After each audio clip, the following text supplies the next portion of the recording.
Ƙasar Faransa na ci gaba da lallaɓa shugaban ƙasar jamhuriyar Nijar Abdurrahman Chani domin ganin sun sulhunta da juna tun bayan juyin mulkin da ya afku a ranar 26 ga watan Yuli a jamhuriyar Nijar. Ƙasar Faransa ta nuna rashin goyon bayanta ga sojojin da suka yi juyin mulkin, lamarin da ya haifar da saɓani tsakanin Faransa da sojojin da suka yi juyin mulki, har ma ta kai ga yanke alaƙa ga baki ɗaya. Sojojin da suka yi juyin mulki a jamhuriyar Nijar ƙarƙashin shugaban ƙasa Abdurrahman Chani sun umarci ƙasar ta Faransa da ta tattara inata ta bar ƙasar, tun daga sojoji har ma da ambasadan ƙasar Faransa da ke zaune a jamhuriyar Nijar ɗin, lamarin da ya kai ruwa rana. Ƙasar Faransa ta biyo ta bayan fage inda ta yi ta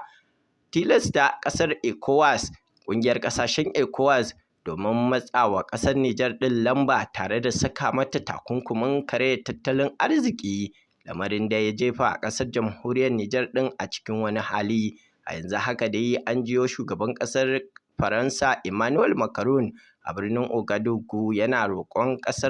ƙasar Nijar da shugaban ƙasar da su zo a sulhunta, lamarin da ya sa masana ke ganin cewar tun bayan juyin mulkin da aka yi a jamhuriyar Nijar, ƙasar ta Faransa ita ma ta faɗa cikin karayar tattalin arzikin da bata taɓa shiga ba, a inda mutane ke zargin cewa kaso 40 na cikin abin da ƙasar Faransa ke amfani da shi a ƙasar ta tana kwasa ne a jamhuriyar Nijar, abin da ya sa zargi a cikin zukatan mutane, inda suke ganin wannan sulhun da ƙasar Faransa ke nema da shugaban jamhuriyar Nijar Abdurrahman Chani faɗawa cikin matsin tattalin arziki da ƙasar Faransa ke ƙara yi kullum, shine ya sa ta neman sulhu da Abdurrahman Chani. A nan muke so da ku bayyana mana ra'ayoyinku kan wannan batu. Shin kuna goyon bayan a sulhunta ko kuma kuna goyon bayan a ci gaba da